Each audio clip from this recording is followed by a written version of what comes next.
e queria falar agora de um tema que estou considerando surreal, que está envolvendo a nossa política. É o caso envolvendo uma possível delação do senador Delcídio do Amaral. Todos os jornais estão dando essa possibilidade, a imprensa está comentando, até agora não houve um posicionamento formal e oficial dos seus advogados, mas eu considero surreal todo o caso do senador Delcídio do Amaral. Primeiro, começando por uma prisão flagrantemente inconstitucional. Não tinha base na Constituição para um senador com mandato, um senador eleito com mandato, ser preso. Essa casa, temendo a pressão da opinião pública, corroborou essa prisão. Manteve o senador Delcídio preso. E acredito mesmo, presidente, que o senador deve estar numa situação extremamente perturbadora para poder afirmar ou atestar qualquer coisa que o valha. É bom que se diga que, se houve assodamento, o principal assodamento houve por parte do PT e seu presidente. Naquele momento, naquele dia fatídico que aconteceu a prisão do senador Delcídio, muito bem já explanado aqui por Vossa Excelência, cheguei a dizer nessa tribuna que foi fora do tom, desproporcional e assodada a postura do presidente do PT, Rui Falcão, quando, ao sabor ainda dos boatos, já havia uma carta preparada condenando e jogando jogando as feras o senador Delcídio. Eu creio que qualquer coisa que tenha acontecido, ou se viesse confirmar esses boatos, com certeza o nascedouro começa ali. Porque em qualquer lugar, onde o que se espera dos membros de qualquer organização ou corporação que seja, é solidariedade. E ele não teve aquilo ali. O que eu estou dizendo aqui é que o partido não pode, que o país não pode entrar numa ebulição política por uma notícia de uma possível delação de alguém que, por todo este período, nós vemos que está numa situação de extrema fragilidade emocional, com idas e vindas em seus pronunciamentos e em suas atitudes. Por isso, eu queria deixar isso registrado aqui e lamentar que já tenha pessoas da oposição, pessoas querendo já comprometer a presidenta Dilma. Se tem uma coisa que a presidenta Dilma e o próprio presidente Lula tem diante dessa operação Lava Jato, é de que ela tenha autonomia. Não há nenhuma ação de interferência nesse processo. Porque, como eu disse aqui, se tivesse, já teria vazado e isso já teria sido também debatido e combatido aqui nessa casa. Muito obrigada. A oposição, antes mesmo de abrir a boca, já está sendo muito criticada. E, aliás, tem sido uma tônica de todos os males que acontecem nesse governo, é como se a oposição fosse a grande culpada. Mas esse cálice não pertence realmente à oposição. Isso aí começou com a prisão do senador Delcídio, houve todo um desenrolar, e nesse momento já começam os desmentidos antes mesmo do senador se pronunciar se fez a delação ou não. Acabei de ver na Folha de São Paulo o ex-ministro da Justiça e agora advogado, ex-advogado e atual advogado também do governo, já dizendo que ele não tem credibilidade nenhuma. De uma hora para outra, o senador Delcídio passou a não ter credibilidade nenhuma. Ora, meu Deus do céu, até ontem o senador Delcídio era o líder do governo nessa casa, gozava da credibilidade de todos aqui. Então não pode de uma hora para outra, antes dele se pronunciar, dizerem que ele não tem credibilidade. Vamos esperar. Então, se tem alguém faltando com calma, que está muito assodado, são os defensores do governo. Mas devo mostrar, senhor presidente, a Vossa Excelência e a todos os senadores e ao Brasil inteiro a primeira imagem da revista Isto É no Congresso Nacional, no ambiente do Senado Federal. Essa é a primeira que chegou em Brasília. A Isto É de hoje traz como manchete, como matéria de capa, a notícia de que Delcídio conta tudo.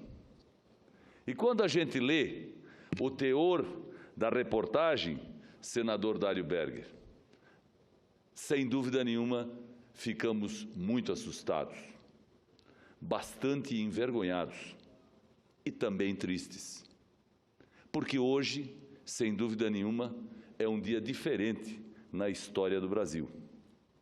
É um dia diferente porque um senador da República, com mais de 12 anos de mandato, pertencente ao Partido dos Trabalhadores, que aqui nesta casa liderou e representou o governo, de repente é anunciado numa matéria, numa reportagem de uma grande revista nacional, como aquele que abre o jogo, que conta a verdade, que propõe ao judiciário a delação premiada, que agora aparece como notícia na imprensa, enfoca e abrange a tudo e a todos, desde a presidente da República até os doleiros, até os corruptos, até os detentores de cargos públicos neste governo que já deveria ter terminado a tempo,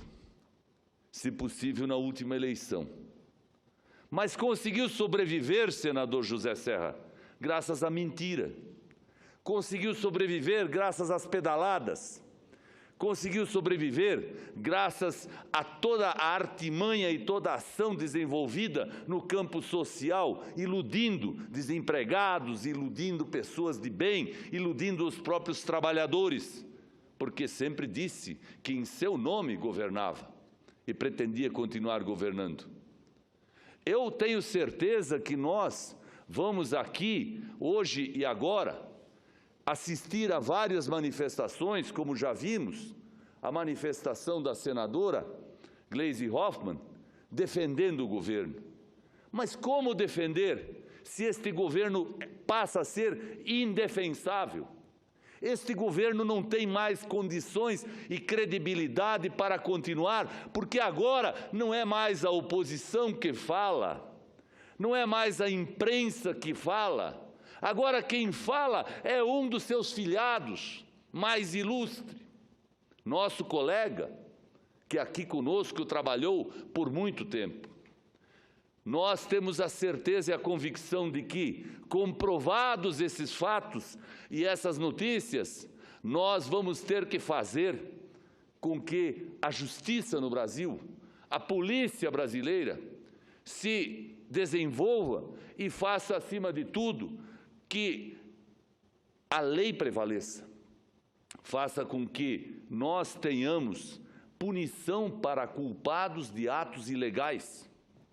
Nós precisamos que esta matéria se transforme, acima de tudo, em assunto policial, em assunto legal e tenha repercussão, doa a quem doer.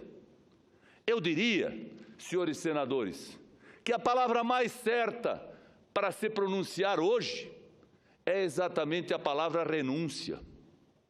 Porque se isso tudo aqui efetivamente for verdadeiro e for comprovado, nós nem podemos aguardar um processo de impeachment, nós nem podemos mais aguardar a um processo no Tribunal Superior Eleitoral que investiga o uso de dinheiro ilegal em campanha eleitoral, não importa se a campanha é de 2010, senador José Serra, aquela que Vossa Excelência disputou, ou se é de 2014, que o senador Aécio Neves disputou. Nós queremos, acima de tudo, justiça e lei nesse país. E se estes fatos forem comprovados, não há por que esperar que o judiciário, que o processo todo se desenvolva. Sem dúvida, ilustre presidente, vai ficar marcado na história do Brasil como o dia em que visualizamos de forma mais clara do que em outros momentos a tempestade perfeita. Hoje amanhecemos todos não surpreendidos, porque a expectativa já era profundamente negativa, mas com o anúncio de uma queda do Produto Interno Bruto Brasileiro de 3,8%. Hoje, os brasileiros estarrecidos tomam conhecimento de uma matéria publicada na revista Isto É, que, se comprovada, traz, na verdade, a impossibilidade da continuidade do atual governo. As denúncias hoje atribuídas ao senador Delcídio do Amaral são as mais graves até aqui, já compartilhadas com a sociedade brasileira. Porque, dentre outras questões extremamente graves e chocantes, diz essa denúncia que a presidente da República, de forma consciente, teria, de alguma forma, induzido ou participado com a indicação de ministro do STJ de um movimento para, de alguma forma, inibir ações da Operação Lava Jato. É preciso, claro, que essas informações sejam comprovadas, mas os indícios são muito fortes e os indícios são assustadores, casando uma coisa com a outra. A degradação moral do país com as sucessivas denúncias que cada vez chegam mais próximas do Palácio do Planalto, com a absoluta incapacidade, senador Agripino, que esse governo tem demonstrado e demonstra agora, de conduzir uma agenda mínima de recuperação do desenvolvimento, da economia e da vida dos brasileiros.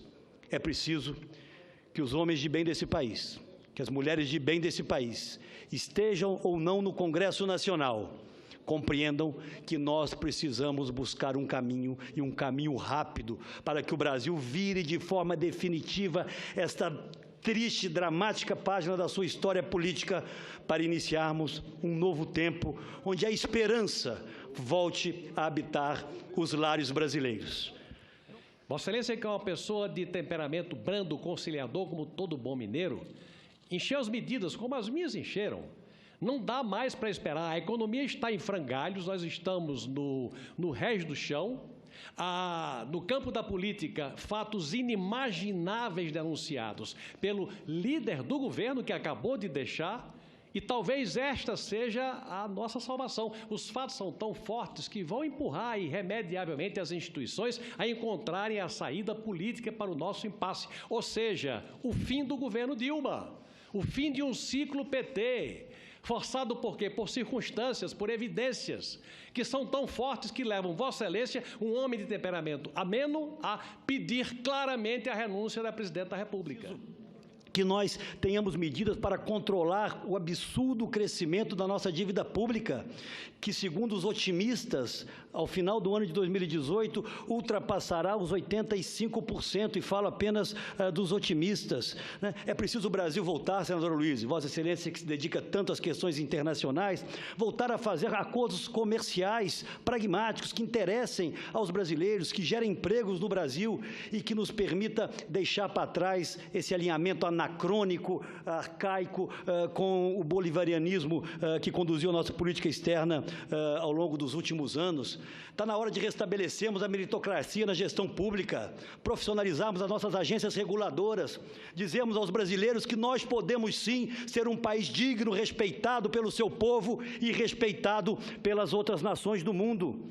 Nós não somos mais. Um exemplo prosaico demonstra isso. Talvez jamais na história desse país tenha acontecido de um presidente dos Estados Unidos, nosso maior parceiro comercial, vir à região, ele passará por Cuba, numa visita histórica àquele país, chegará à Argentina para se encontrar com o presidente Macri e retornará a Washington, passará por cima do país continental que é o Brasil. Isso é um símbolo claro hoje da desimportância que o Brasil adquiriu ao longo desses últimos anos, de equívocos, de irresponsabilidades, onde apenas o projeto de poder prevaleceu sobre os interesses dos brasileiros. E não adianta, no caso de hoje que estamos vivendo, meus caros senadores, é tentar desqualificar uma delação. Eu temo que o fato de não ter sido homologada a delação do senador possa isso servir de pretexto regimental, das firulas jurídicas, para não se tomar isso como uma verdade, para que se desqualifique também a prova nessa delação premiada, o fato de ter sido divulgada primeiro, antes da homologação. Mas, para mim, o que importa não é o detalhe jurídico, mas é o que está contido na declaração do senador Delcídio Amaral. Grave, e nós precisamos olhar para isso, entender e interpretar. E, lamentavelmente, autoridades importantes do governo tratam imediatamente de desqualificar, achando que isso é apenas uma poeira que não tem consistência. Poeira que não tem consistência é subestimar a inteligência dos brasileiros, é subestimar a capacidade de senadores e deputados, prefeitos, governadores, de entender o que está contido nessa delação. Esse governo tem feito tanto, tem driblado tanto, que parece que está driblando a si mesmo. Veja bem, estão tentando desqualificar o senador, as declarações do senador Delcídio, antes mesmo de saber, de serem confirmadas, vamos dizer assim. Eles que tanto defendem isso. Ao mesmo tempo, o ministro que faz isso, o ministro Eduardo Cardoso, está sendo desmentido no mesmo tom pelo presidente do PT, que diz que não houve setores do PT que teria pressionado para a troca de ministro ou alguma coisa assim, ou para mudança no comportamento da Polícia Federal. É um desmentindo o outro. Ao mesmo tempo, o advogado-geral da União, que está saindo, faz declarações terríveis contra a Corte de Contas, que é o Tribunal de Contas da União.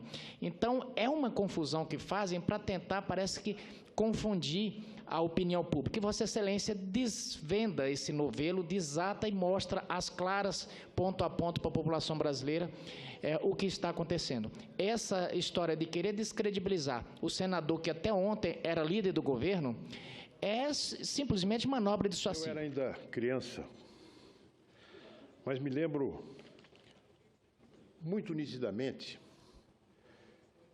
da crise que, em 1954, teve como seu desfecho mais dramático o suicídio do presidente Getúlio Vargas. Havia, naquela época, uma oposição absolutamente intransigente e que acusava o presidente Getúlio Vargas de ter um governo construído sobre um mar de lama. A expressão mar de lama foi colocada em voga pelo jornalista na época, Carlos Lacerda.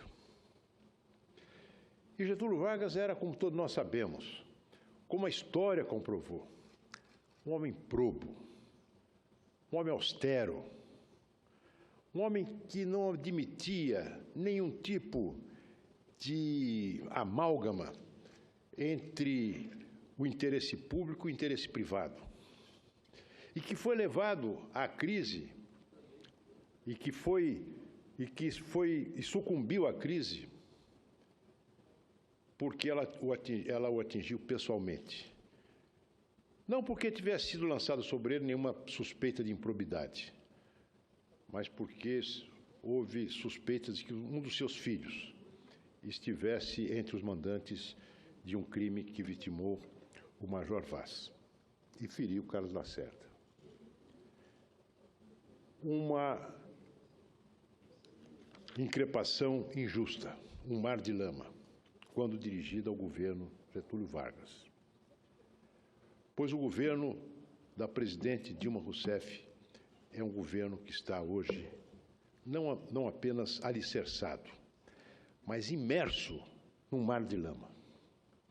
Já havia aqui ou ali depoimentos, reportagens, declarações, indícios que se acumulavam de que o governo da presidente Dilma Rousseff, na sequência do presidente Lula, os dois presidentes, Lula e Dilma, haviam patrocinado politicamente a montagem de uma trama criminosa que saqueou recursos do Estado com o objetivo de, comprando apoios políticos, se perpetuar no poder. E ainda, além disso, enriquecer alguns políticos e empresários corruptos. Hoje, senhor presidente, eu presidia a Comissão de Relações Exteriores do Senado. Tinha acabado de ouvir um brilhante parecer do senador Agripino, senador da oposição, que, designado por mim na semana passada para relatar um projeto do mais alto interesse nacional, um projeto de decreto legislativo que permite a adesão do Brasil a determinadas decisões da Organização Mundial de Comércio, que visa a facilitar o ingresso do Brasil de maneira mais ampla nos fluxos do comércio internacional. O senador Agrippino, dizia eu, relatava de uma maneira brilhante, célere, um projeto que será votado ainda hoje à tarde, por iniciativa da oposição. Eu ouvi o senador Agrippino quando chega ao meu conhecimento a notícia da delação premiada do senador Delcídio Amaral, que já foi objeto, evidentemente, de comentários aqui nessa tribuna. O senador Bauer fez um discurso veemente, mostrando, inclusive, aos telespectadores da TV Senado, que ainda não tiveram conhecimento, a capa da revista Isto É, que traz o inteiro teor da delação premiada. E não adianta dizer que é um documento apócrifo, não. A reportagem foi elaborada a partir do exame do documento na sua autenticidade. Declarações reduzidas a termo pelo Ministério Público Federal, constante de um documento assinado pelo senador Delcídio, que rubricou cada uma das suas 7 páginas. E o que traz este depoimento, essa delação premiada? Esse documento corrobora suspeitas que há muito tempo existiam a respeito de ações da presidente Dilma Rousseff, dela pessoalmente, e não do governo, essa entidade abstrata que ela dirige, mas dela, visando a interferir nas investigações do Lava Jato, visando a negociar nomeações em órgãos, em tribunais superiores, em troca de votos favoráveis a empreiteiros presos. Revelação de que foi Lula o mandante de pagamentos feitos à família de Cerveró para comprar o seu silêncio, assim como o próprio Lula teria comprado o silêncio de Marcos Valério, notório marqueteiro preso no âmbito do processo do Mensalão. Delcídio revela que Dilma Rousseff sabia, sim, do verso e do reverso da operação de Passadena, operação ruinosa para a Petrobras. A Petrobras perdeu cerca de $1 bilhão nessa operação. Perdeu porque foi um dinheiro surrupiado dos cofres da empresa para alimentar o caixa clandestino do lulopetismo.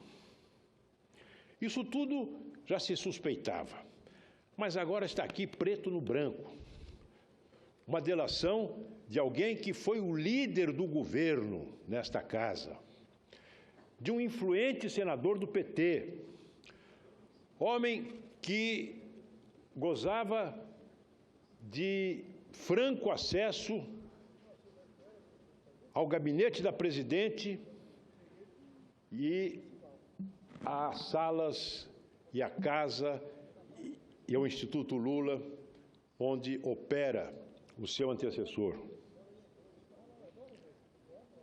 Dizem petistas, senadores, houve um discurso de uma senadora aqui nesta tarde, e está agora, neste momento, dando entrevista o ex-ministro da Justiça, José Eduardo Cardoso, citado por Delcídio como um dos partícipes de uma trama para nomear alguém mediante compromisso de dar uma sentença judicial no Tribunal Superior de interesse do governo. A tese de que o senador Delcídio não tem credibilidade. Ora, esse homem falava em nome da presidente Dilma aqui no plenário do Senado. Ele gozava, assim, de credibilidade junto ao governo, pois ele era o seu porta-voz no Senado Federal. e gozava de credibilidade também junto aos seus colegas da situação e da oposição, porque foi graças à confiabilidade da palavra do senador Delcídio que muitos acordos foram firmados aqui no plenário do Senado, publicamente, para possibilitar a aprovação de matérias de interesse do governo e com as quais a oposição concordava nesse ou naquele aspecto. Tinha credibilidade. E ninguém mais do que Delcídio Amaral, do que o senador Delcídio Amaral, tem interesse em que as suas declarações, as declarações constantes da sua delação, sejam declarações verazes, incontestáveis, suscetíveis de provas inequívocas. E por que teria Delcídio Amaral esse interesse? Porque a delação premiada é um instituto previsto na legislação brasileira que somente beneficia quem a faz se as suas declarações tiverem fundamento na realidade dos fatos. Uma delação premiada que contenha elementos que não resistam a uma análise criteriosa do ministro que relata o processo, o ministro Teori Zavascki, do Supremo Tribunal Federal, de nada adianta ao senador Delcídio. Pelo contrário, compromete ainda mais a sua situação jurídica e política, porque a sua delação premiada teria sido baseada numa mentira e, com isso, além disso, estaria, ao fazê-la, perdendo os últimos apoios que tem na bancada do PT, no Senado Federal, portanto, complicando mais ainda a sua situação no Conselho de Ética. O fato, senhor presidente, senhores senadores, é que este governo acabou. Melhor dizendo, este governo precisa acabar. É inconcebível que a presidente Dilma Rousseff, nessas condições, possa liderar o país para o enfrentamento desta crise profunda que nós estamos vivendo. Os dados do governo mostram, meu caro presidente, uma retração do produto bruto em 3,8%. Isso significa que o Brasil está andando para trás. Isso significa cada vez mais desempregados se somando à legião de mais de 9 milhões de pais e mães de família, de jovens desempregados. Um país numa inflação que disparou e que temem continuar subindo, apesar da recessão. Um país onde as contas públicas estão descontroladas, num ritmo ascendente, a dívida pública. Um país que já é olhado com desconfiança, com descrédito, pelos investidores nacionais que não investem e internacionais que refugam os títulos da nossa dívida. Senhor presidente, ainda que a presidente Dilma tivesse ideias claras sobre o que fazer, e não as tem, ainda que a presidente Dilma tivesse uma equipe competente, entrosada, eficaz, e não a tem, a presidente Dilma não daria conta de conduzir esse barco por mais 2 anos e 8 meses, porque ela agora está vulnerada na sua condição moral. Ela já havia perdido o apoio do seu próprio partido político, que, numa resolução da sua instância nacional, formulou uma chamada proposta de medidas de emergência absolutamente doidivanas, absolutamente aloprada, que é exatamente uma declaração de guerra à política econômica que a presidente Dilma diz que vai propor ao Congresso Nacional. Senhor presidente, a presidente Dilma tem que sair. A presença dela significa agravamento da crise. E me perguntam, se ela sair, tudo vai melhorar? Não sei. mas pelo menos existe alguma possibilidade, alguma esperança de que com o afastamento dela, que perdeu condições políticas e morais de dirigir o país, haverá pelo menos uma janela que se abre, uma luz bruxuleante no horizonte. Eu me dirijo aos meus amigos do PMDB. Será que são 7 ministérios sem orçamento, desprestigiados, num governo em crise? Será este o preço, a miserável espórtula para sustentar um governo que acabou e que só sobra na lama e que vai arrastar na lama o próprio PMDB? Uma vez que o PT já caiu fora, está agora pensando na próxima eleição, na esperança fugaz de que o presidente Lula venha salvá-lo da miséria política? Será que é um Ministério da Aviação Regional entregue a um deputado do Estado de Minas Gerais, do PMDB, que vai garantir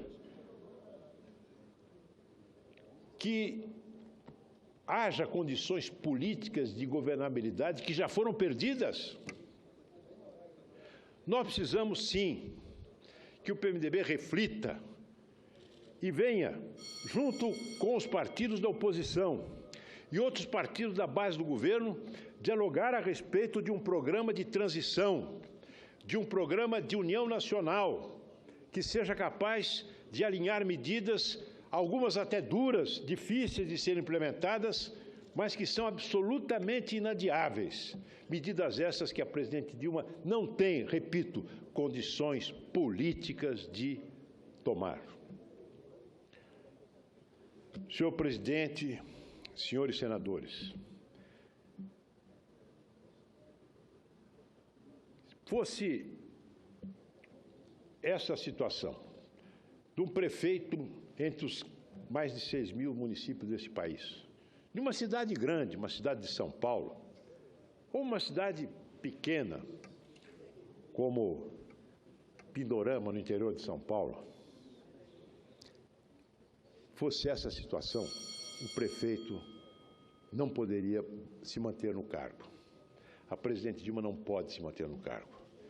Seja pela decisão do Tribunal Superior Eleitoral, seja pelo impeachment, ela tem que sair.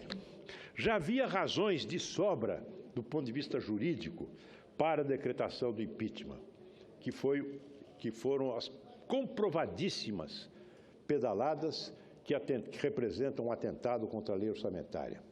Agora, nós temos o ex-líder do governo colocando o dedo em mais 2 feridas que constituem também hipóteses de crime de responsabilidade. O atentado contra o livre funcionamento do Poder Judiciário e a falta e o desleixo em si no resguardo da probidade da administração. Senhor senador, senhores senadores, senhora senadora Ana Amélia, o Congresso Nacional precisa atuar. Os instrumentos estão nas nossas mãos. O Tribunal Superior Eleitoral, igualmente. Mas, sobretudo, eu penso, senhor presidente, que é preciso que haja um vigoroso sobressalto da cidadania, que esse próximo dia 13 de março seja engrossado por cidadãos e cidadãs que ainda estavam descrentes, que achavam que não valia a pena ir à rua, cidadãos que não acreditavam na força de cada um somada à força de outros, e mais outros e mais outros.